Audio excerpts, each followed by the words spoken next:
Eu ainda lembro do cheiro do ferro queimando minha pele, o som do estalo da carne misturado com o riso do feitor. Eu tinha 17 anos quando me marcaram como se marca um animal. Aquele ferro, dizem, era para lembrar quem eu era. Mas o que eles não sabiam é que também gravaram em mim o nome deles, para eu nunca esquecer quem devia morrer primeiro. Foram 7 anos de silêncio. 7 anos escondido nos pântanos do Itapecuru, comendo o que a terra dava e ouvindo de longe o toque dos sinos das fazendas. Diziam que eu tinha morrido na balaiada, que meu corpo apodrecia no campo. Mas morto eu nunca estive, só esperando o momento certo de voltar. Naquela noite, o Maranhão dormia sob a névoa quente e úmida. As janelas das casas grandes estavam fechadas, mas a senzala ainda chorava, e eu vinha com ela. Cada passo que eu dava no barro me lembrava do que eu era. Cada gota de suor me lembrava do que me tiraram. Voltei com o mesmo rosto que eles juravam ter apagado, mas com outro olhar. Um olhar que o Império não ensinava, um olhar que nem o medo conhecia mais. Eu não voltei para rezar, nem para pedir perdão. Voltei para fazer lembrar. E quando bati na porta do engenho com as mãos sujas de terra e sangue seco, o feitor abriu achando que era um sonho ruim. Eu sorri, porque naquele instante ele finalmente entendeu. Alguns mortos não voltam para assombrar, voltam para acertar as contas. O ano era 1838. O Maranhão fervia sob o peso da fome e da injustiça. Nas vilas e engenhos, o Império ainda respirava por tubos de sangue. Os senhores de terra viviam entre banquetes e promessas, enquanto o povo, escravizados, lavradores, soldados desertores, lutava por um pedaço de dignidade.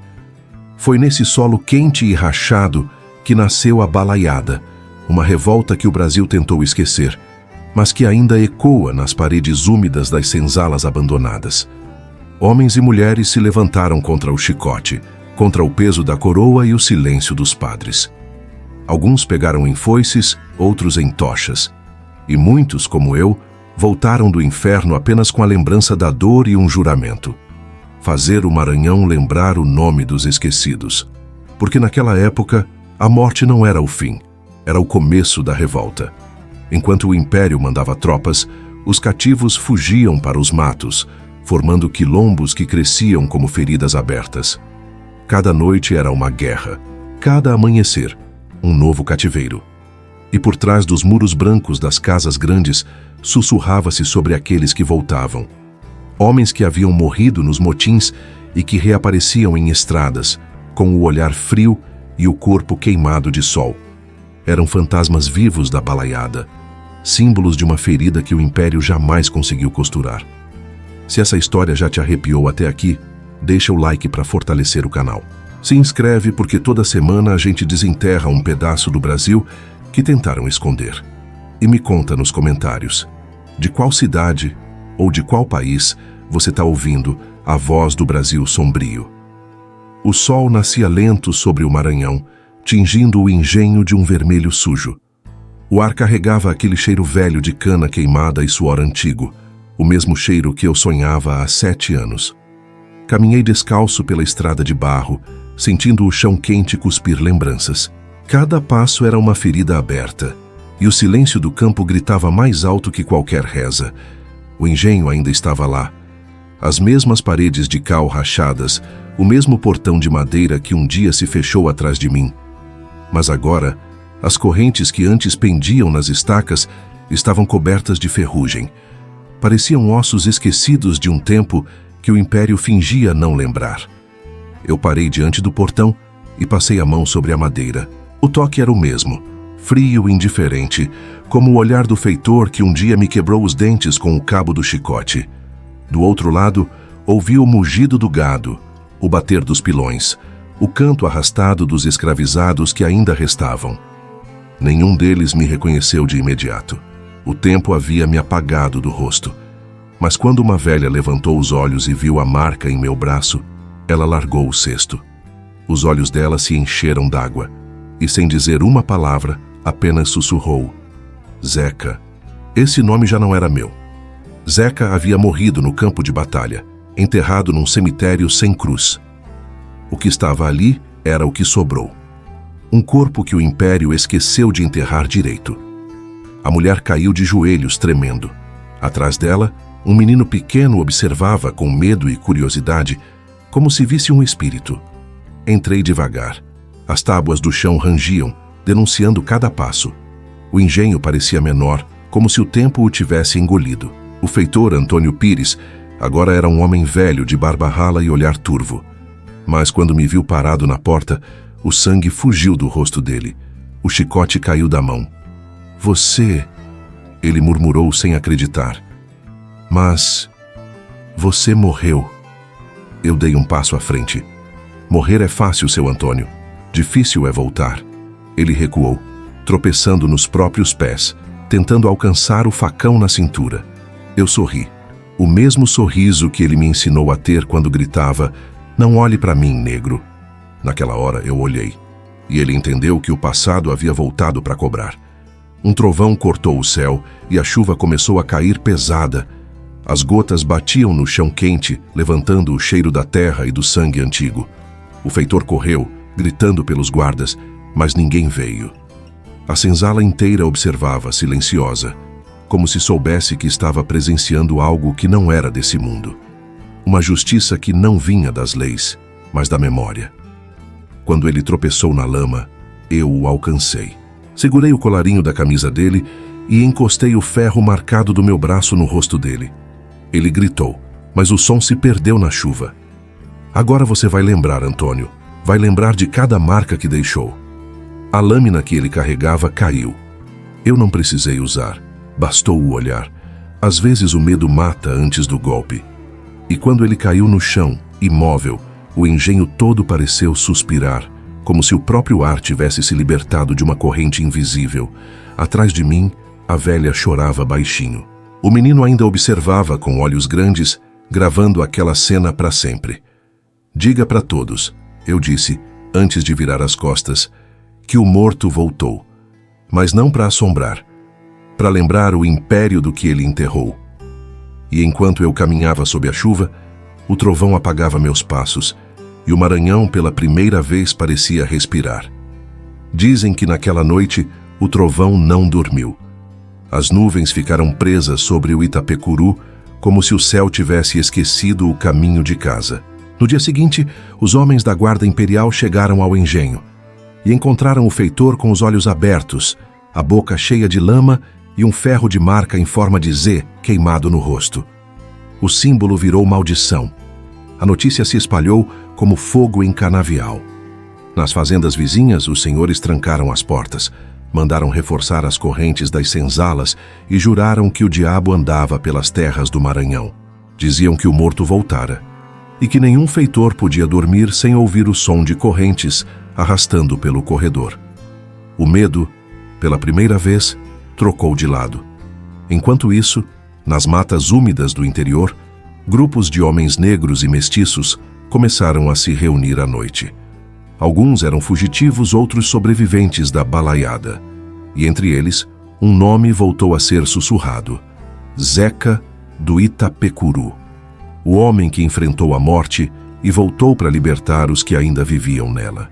Eu os encontrava nas encruzilhadas, sob o luar pálido que fazia as folhas parecerem prata.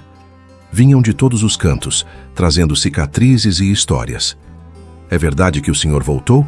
perguntavam, e eu respondia apenas com o olhar. Não precisava dizer nada. Eles sabiam que a vingança tinha forma de homem e cheiro de terra molhada. As vozes começaram a crescer. Canções antigas, proibidas pelos feitores, voltaram a ser cantadas nas senzalas. Cada batida de tambor era uma lembrança do que fomos antes das correntes. E quando os tambores voltam a falar, até o Império escuta. Os brancos chamavam de feitiço, nós chamávamos de memória. Certa noite, um capitão do exército imperial foi encontrado pendurado num pé de mangue, o corpo coberto de lama e as botas limpas. Ninguém viu quem fez, mas gravado no tronco o mesmo ferro marcado, Zé. O Império, então, mandou soldados de Caxias para caçar o fantasma. Queriam provar que ele era só um homem. porque admitir o contrário seria aceitar que a culpa também tinha voltado dos mortos. Eu via o medo crescer no rosto deles. E gostava disso, porque aquele medo era o mesmo que nós sentimos por gerações. O medo de ser caçado, o medo de ser esquecido. Agora era o medo que corria atrás dos fardados, e cada gota de suor deles pagava um pouco da dívida que o Império devia ao sangue dos cativos. As noites viraram minha arma. Eu não precisava atacar, bastava aparecer. Bastava que alguém visse a marca no escuro, e a culpa fazia o resto.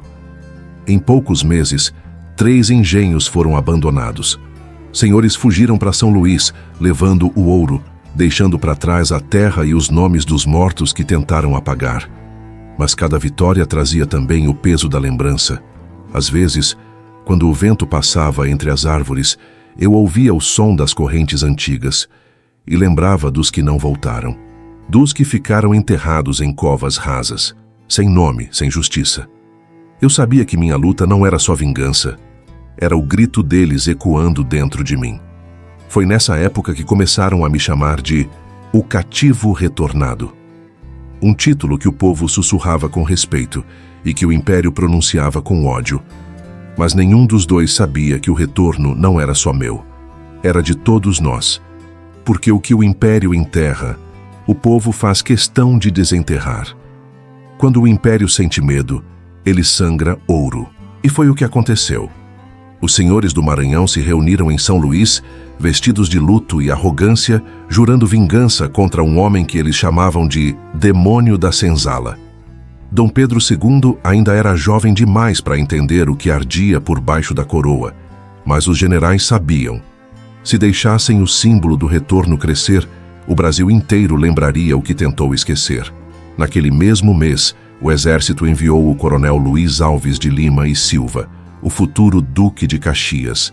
Vieram com fardas limpas, botas reluzentes e o cheiro arrogante de quem nunca pisou num canavial. O objetivo era simples: acabar com o fantasma. Mas o que eles não sabiam é que não se caça o que não se vê, e nem se mata o que já aprendeu a morrer. As tropas marcharam pelo interior queimando quilombos, destruindo povoados e prendendo quem ousasse pronunciar meu nome. Chamavam aquilo de pacificação. Eu chamava de massacre. Nas fogueiras, queimavam corpos e esperanças, mas a fumaça subia como oração. E cada vez que uma vida se apagava, nascia outra sombra disposta a continuar o que comecei. Entre os cativos, meu nome já era lenda. Alguns diziam que eu dormia nas matas, outros que eu andava sobre o rio invisível. Nenhum deles sabia da verdade, que eu me escondia entre os escombros do engenho destruído, alimentando o ódio e o medo dos que agora mandavam caçar o próprio reflexo. Certa noite, um informante chegou correndo, o rosto cortado, o olhar desesperado. Eles vêm, Zeca. 400 homens com fuzis e cães.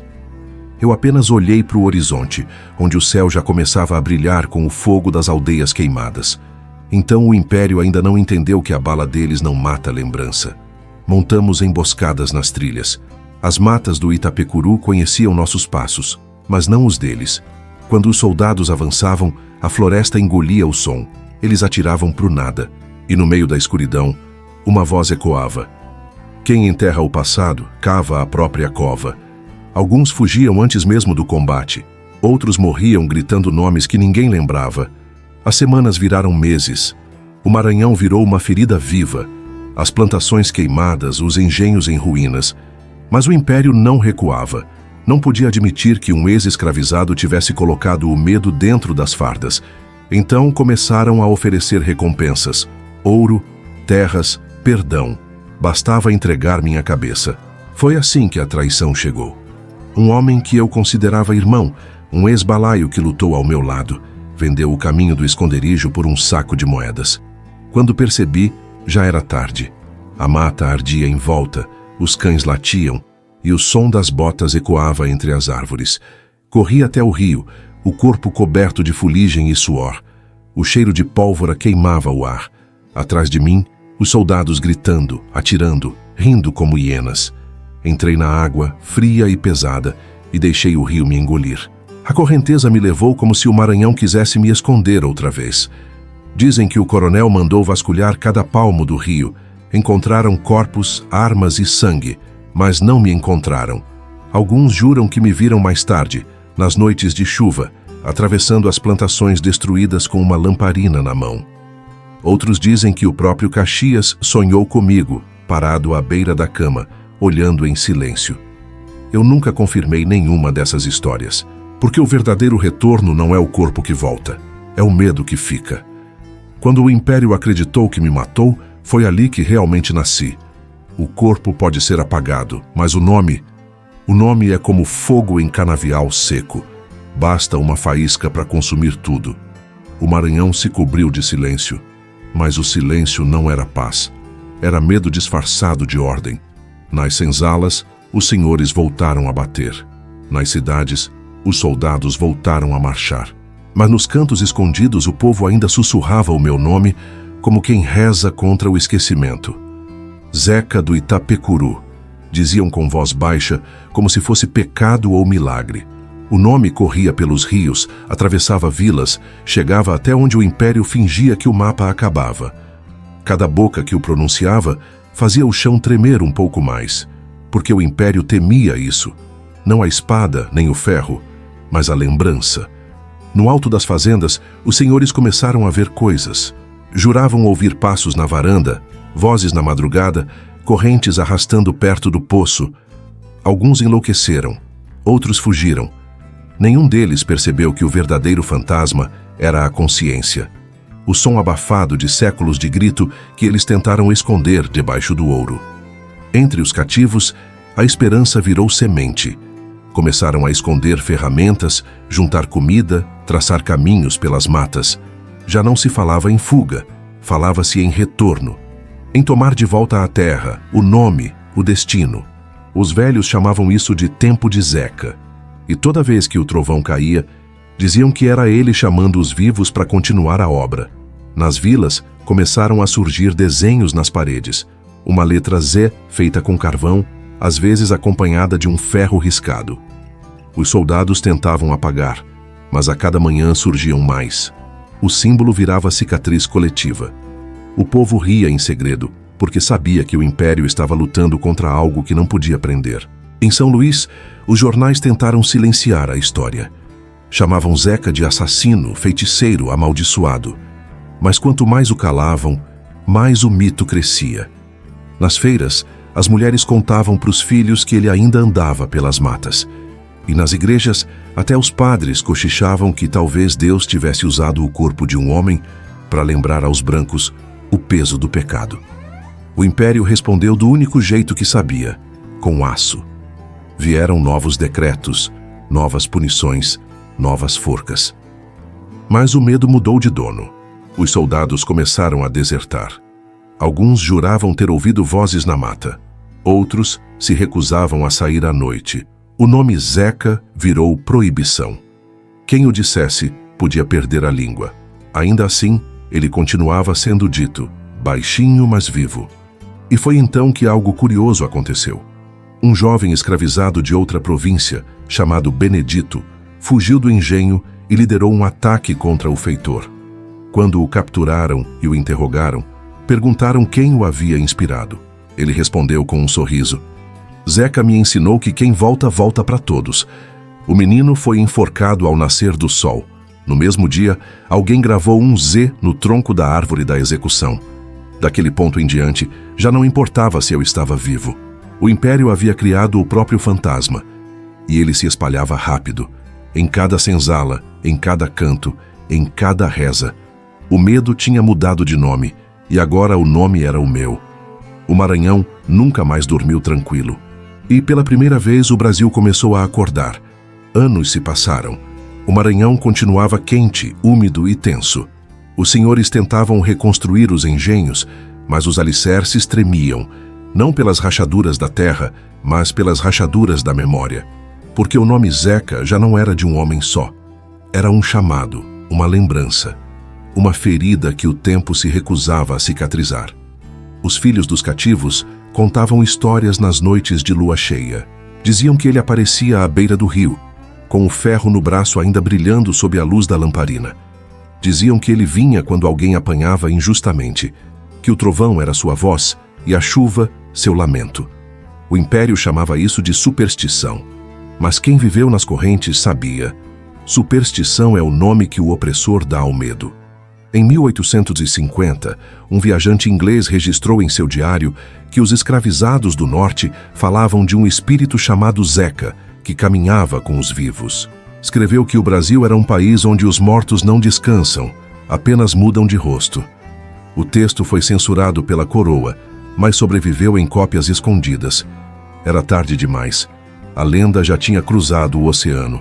E quando, décadas depois, a palavra abolição começou a ecoar nos corredores do poder, o Império fingiu que a liberdade era um gesto nobre, quando na verdade era medo.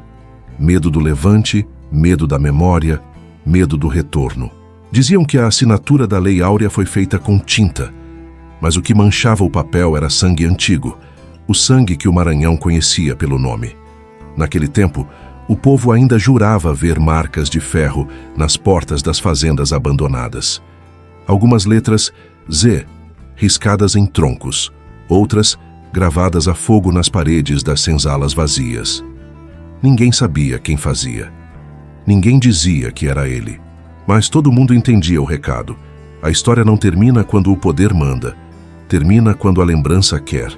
As elites mandaram erguer igrejas para tentar exorcizar o medo. Os padres falavam de redenção, mas os fiéis olhavam para o chão, porque sabiam que os santos não ouviam mais aquele tipo de reza. As senzalas estavam vazias, mas as vozes ainda moravam nelas. À noite, o vento atravessava as portas e parecia murmurar o mesmo som. Retorno, retorno, retorno. Nos registros oficiais, o nome Zeca do Itapecuru nunca existiu. Nenhum documento, nenhuma sentença, nenhum túmulo. Mas nos becos de São Luís, nas ladeiras de Alcântara, nas margens do Itapecuru, o nome ainda respira. É dito com respeito e medo, como se o próprio Maranhão guardasse o fôlego para não acordar o passado. Um dia, um velho pescador contou que viu um homem parado na beira do rio, com os pés na lama e os olhos voltados para o engenho destruído. O ferro no braço ainda brilhava. Parece que ele nunca foi embora, disse o pescador. E talvez não tenha mesmo. Talvez alguns retornos não precisem de corpo, só de lembrança. Porque o que o Império enterrou nunca foi um homem, foi uma ideia. A ideia de que o esquecido pode voltar, que o oprimido pode ter voz, que o morto pode ensinar os vivos. E essa é a verdade que nenhum rei, nenhum general, nenhuma cruz conseguiu apagar. O segredo que o Império enterrou é que a justiça nunca morre, só espera a hora certa de voltar. Algumas histórias não terminam, apenas se calam por um tempo. O Maranhão mudou, os engenhos viraram ruínas e o ferro enferrujou sob o peso dos anos. Mas há noites em que o vento sopra diferente. Um som leve, como corrente arrastando longe, ecoa pelas margens do Itapecuru. Ninguém sabe se é o rio ou se é ele caminhando outra vez. Porque o retorno não é sobre carne nem sobre sangue, é sobre memória. E memória não morre. Ela se transforma, se espalha, se esconde nas bocas dos que ainda lembram. Talvez Zeca tenha desaparecido naquele rio. Talvez tenha virado lenda. Mas o que importa é que sua história ainda respira nas vozes que não se calam, nas mãos que trabalham, nas feridas que o tempo não curou. E enquanto o Brasil continuar enterrando verdades, haverá sempre alguém disposto a desenterrar, porque o passado não dorme. Ele observa, ele espera, e quando o ferro da injustiça volta a queimar, ele retorna. Você acabou de ouvir A Voz do Brasil Sombrio,